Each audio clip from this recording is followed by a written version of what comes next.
Meus queridos irmãos, presentes aqui na nossa matriz de São João Batista, de Visconde do Rio Branco, meus irmãos sintonizados conosco, nós sabemos que neste momento tem pessoas de muito longe rezando conosco, né? Do interior de São Paulo, do Rio de Janeiro, né? E outros lugares.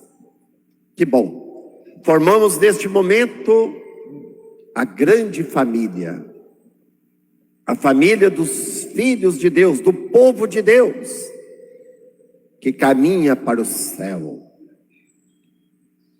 O povo de Deus no deserto andava, mas à sua frente Jesus caminhava, não é? E Jesus caminha conosco. Que bom! Meus queridos irmãos, nós estamos neste último mês do ano litúrgico. E o nosso olhar, a nossa reflexão se volta para as últimas realidades, para o fim da grande história e para o fim da nossa história pessoal. Porque nós estamos neste mundo de passagem. A vida neste mundo é muito breve, mesmo que dure 80, 90 anos, é muito breve em relação à eternidade. A palavra de Deus diz que a vida do homem sobre a terra, um sopro é semelhante. Ou como disse o Salmo, é como a erva do campo que de manhã está cheia de vida, mas pela tarde fenece e fica seca. Meus irmãos, a primeira leitura da missa de hoje, tirada do livro da Sabedoria, um belíssimo livro do Antigo Testamento, que nos fala da sabedoria, não da sabedoria do mundo, que é esperteza, mas da sabedoria que vem de Deus. Aliás, nós temos um dom do Espírito Santo chamado dom da sabedoria. A sabedoria é saber viver neste mundo com equilíbrio, justiça e piedade, fazendo da nossa vida neste mundo uma preparação para o grande encontro com Deus.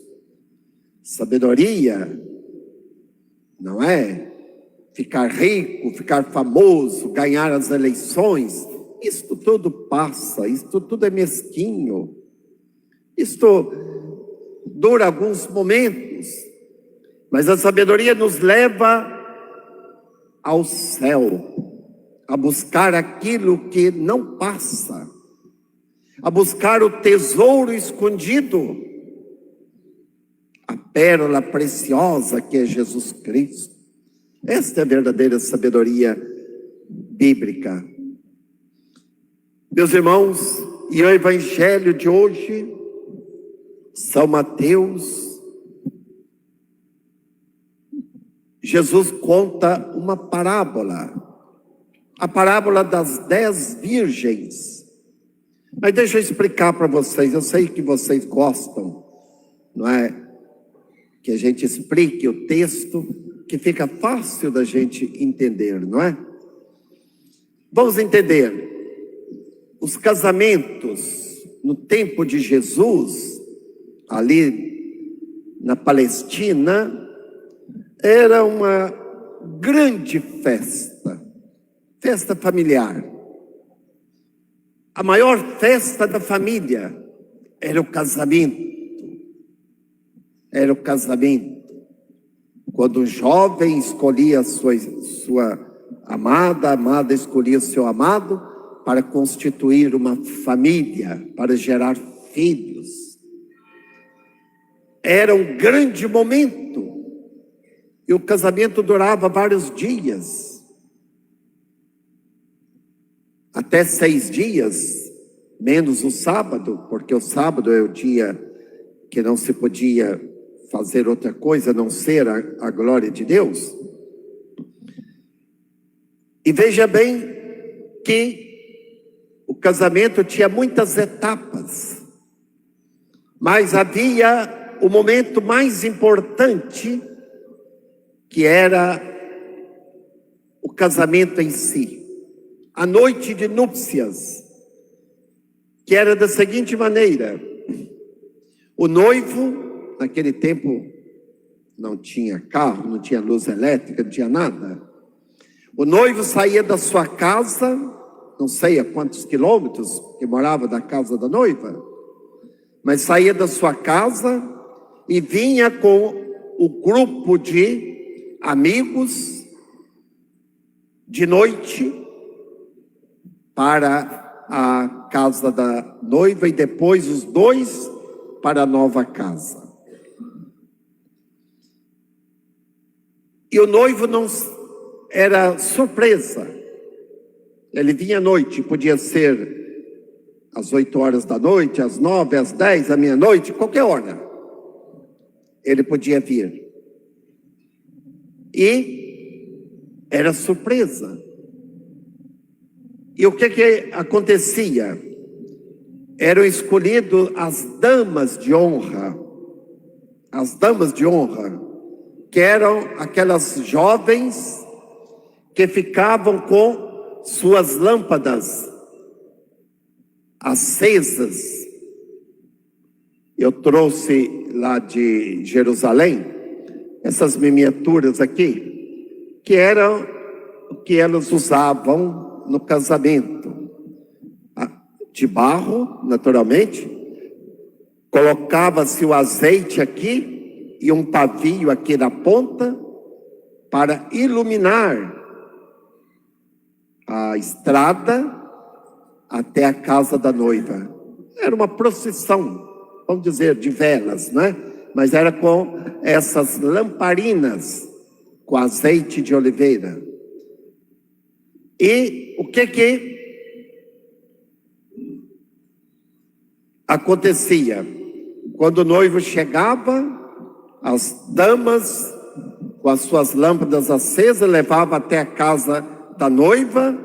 Lá tinha uma cerimônia e depois os dois iam para a nova casa, onde concluía-se uma grande festa,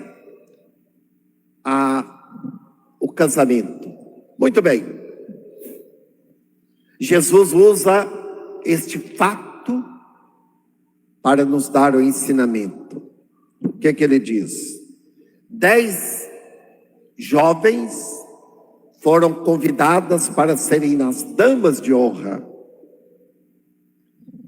5 delas tinham sabedoria de Deus, eram previdentes, e 5 largadas,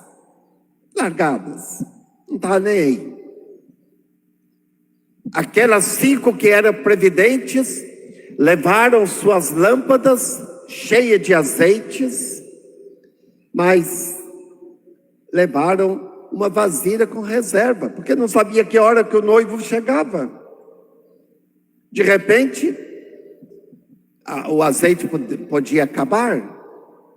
5 fizeram isso, e 5 levaram apenas aquele azeite das lamparinas.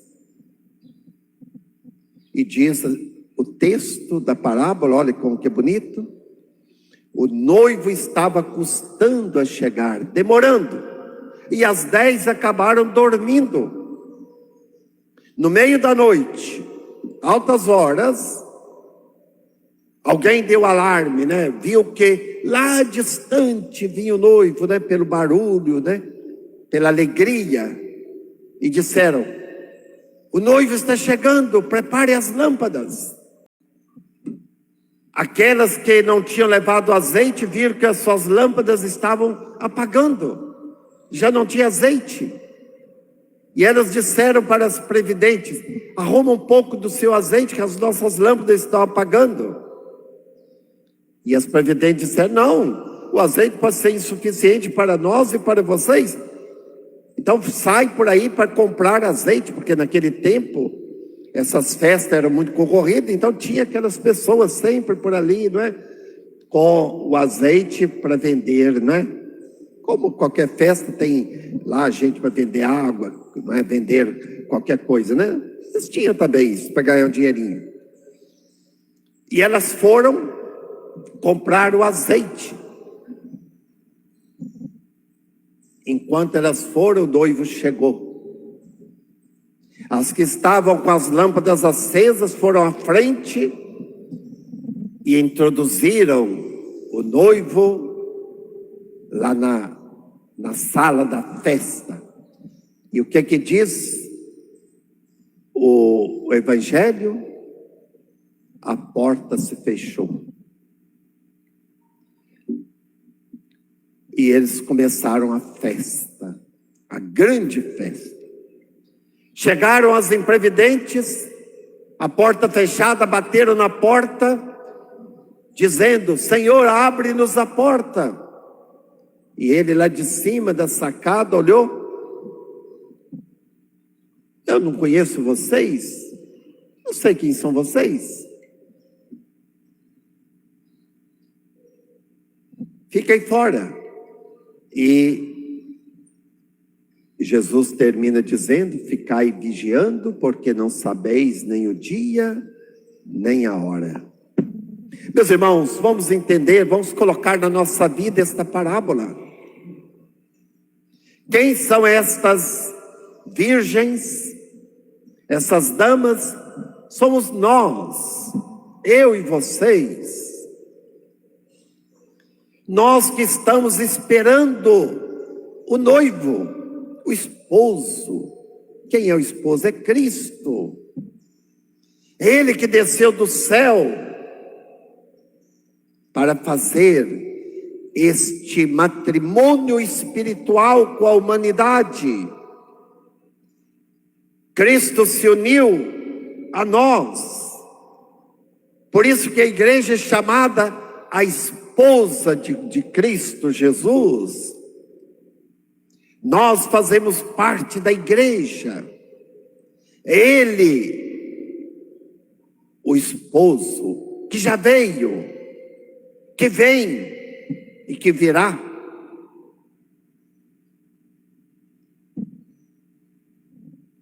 O azeite significa a nossa vida, as nossas obras. Se nós vivemos a nossa vida com equilíbrio, vivemos a nossa vida com honestidade, se nós nos alimentamos da palavra de Deus, se nós nos alimentamos da Eucaristia, dos sacramentos, da oração, da palavra de Deus, da caridade fraterna, se verdadeiramente nós amamos a Deus sobre todas as coisas e amamos o irmão como a nós mesmos, nós estamos adquirindo cada dia o azeite e a reserva do azeite, para que quando o Senhor nos chamar, a gente esteja com as lâmpadas acesas. A lâmpada significa a nossa fé. Significa a nossa fé, aquela chama que nós recebemos no dia do nosso batismo, quando nos foi entregue uma vela acesa. Aquela vela significa essa lamparina, que precisa ser alimentada a cada dia. Por isso que os pais, ao trazerem os filhos para o batismo, têm que cuidar, para que aquela chama que Deus acendeu no coração dos filhos no sacramento do batismo não venha se apagar. E vocês sabem que uma lamparina, uma vela se apaga por dois motivos. Dois motivos. Esta vela aqui, que eu tenho aqui, ela se apaga por dois motivos. Se eu sopro, não é? Se eu sopro a vela, ela apaga. Ou quando acaba a cera. Não é assim? Infelizmente, a maioria das crianças que nós batizamos, logo que termina o batismo, aquela chama se apaga. Por quê? Porque os pais não alimentam a fé, colocam óleo para manter acesa. Não tem vida cristã, não rezam, não vão à missa, não falam de Deus, só querem o batismo. E vivem uma vida de pecado. Quantos? Meus irmãos, nós precisamos alimentar a nossa fé, adquirir o azeite. Quem não faz isto são como aquelas imprudentes que levam a vida de qualquer maneira. Vocês sabem disto. A maioria das pessoas leva uma vida de qualquer maneira, preocupados apenas com as coisas deste mundo, preocupado em ganhar dinheiro, preocupado com isto, com aquilo, com o trabalho e não sei mais o quê. E não tem tempo para Deus, para as coisas de Deus. Quer dizer, não adquirem o óleo necessário para manter a luz acesa.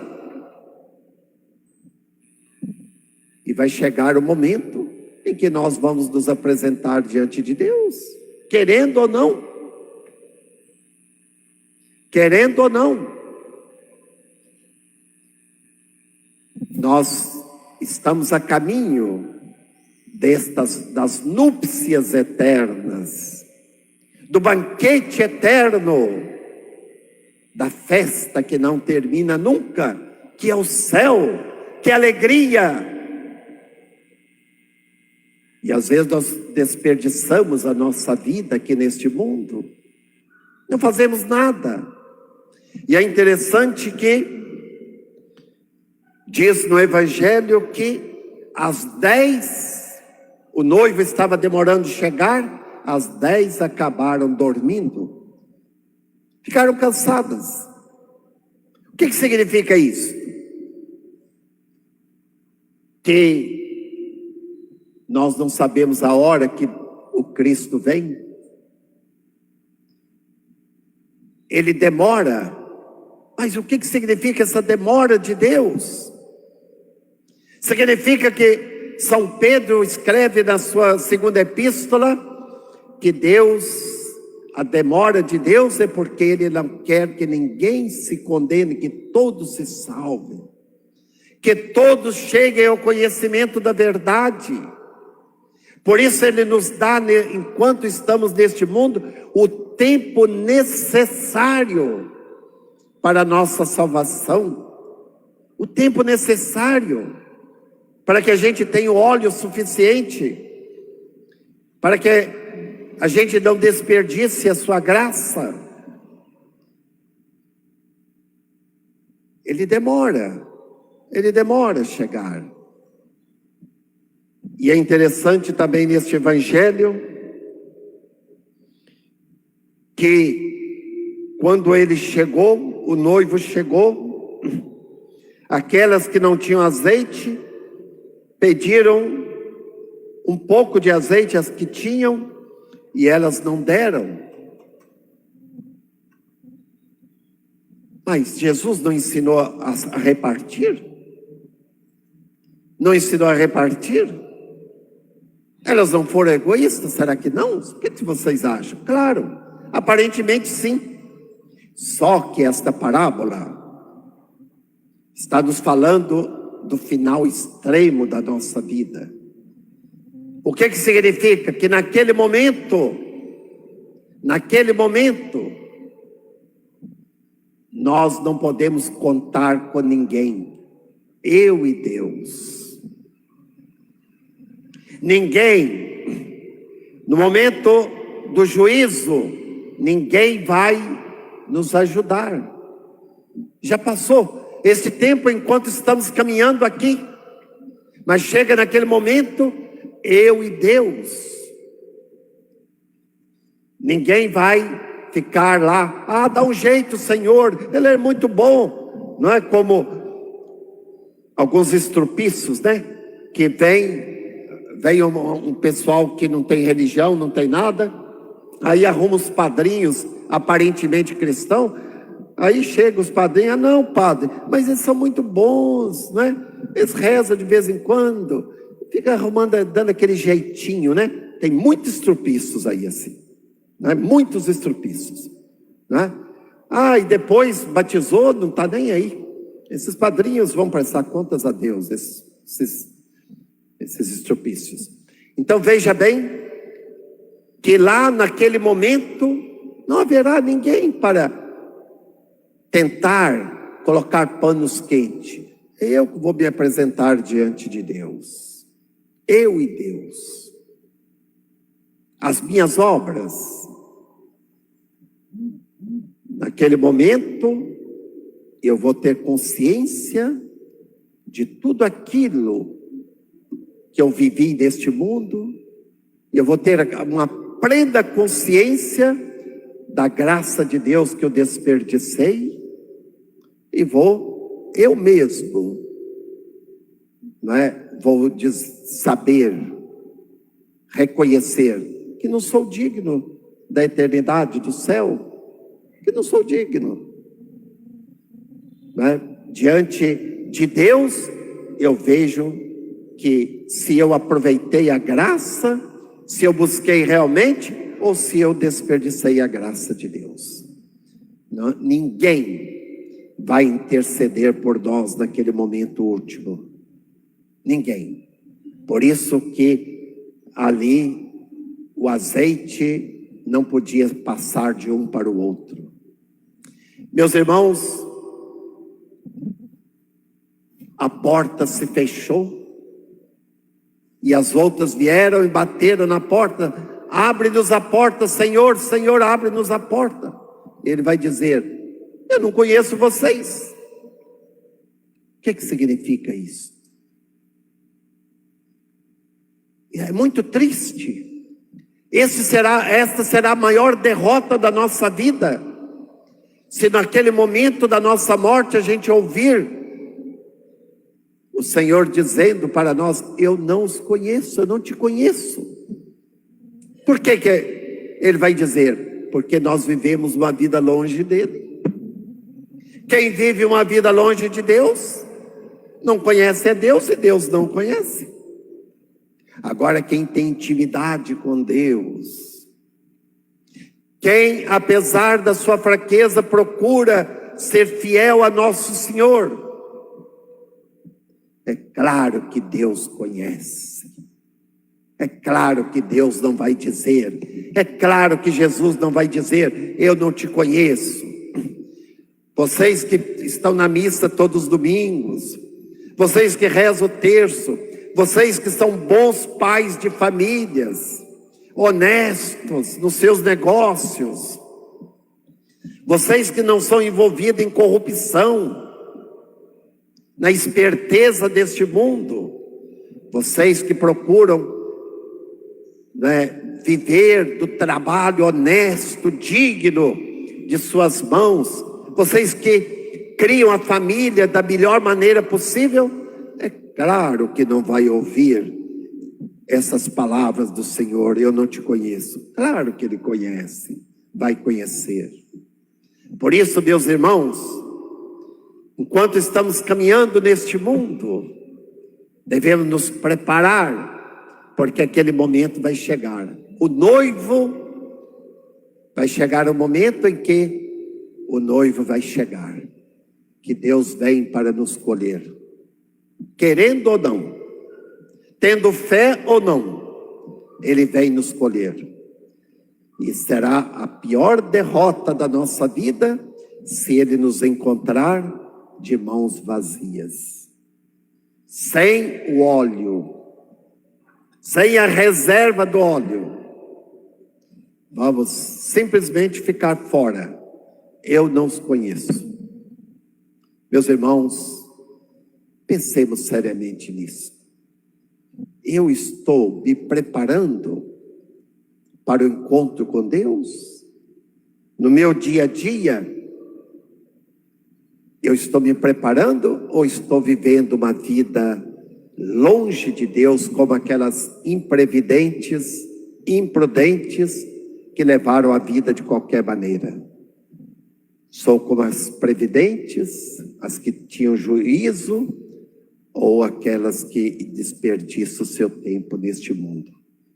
Muitas pessoas que nós conhecemos tanto, que vivem como se tudo terminasse aqui.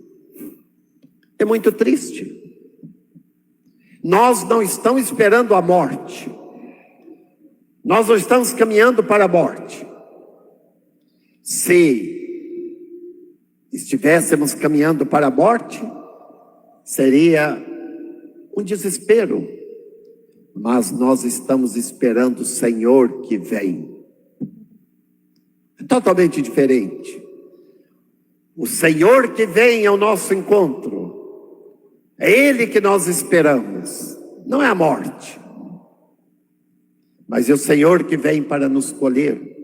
E quando esperamos o Senhor que vem, o noivo que vem, nós vivemos de esperança em esperança, lutando. Isso se chama, no termo bíblico, vigilância. Vigilância. Por isso que Jesus termina dizendo: vigiai, porque não sabeis nem o dia, nem a hora.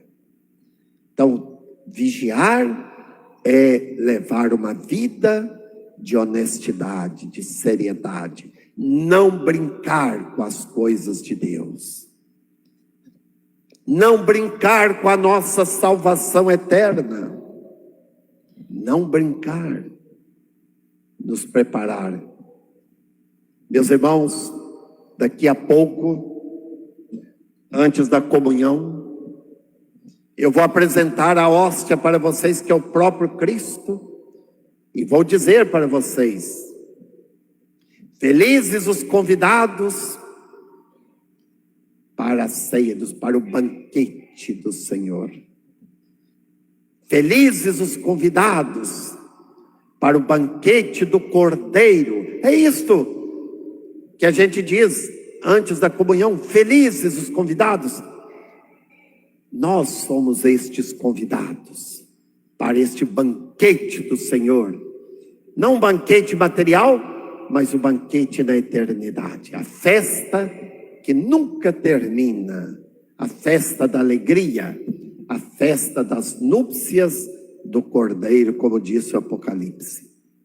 Nós já antecipamos isto em cada missa que nós participamos. Por isso, a missa é aqui que o Senhor nos alimenta, nos fortalece, nos educa e nos prepara verdadeiramente para o nosso encontro definitivo com Ele. Louvado seja nosso Senhor Jesus Cristo. Para sempre seja louvado.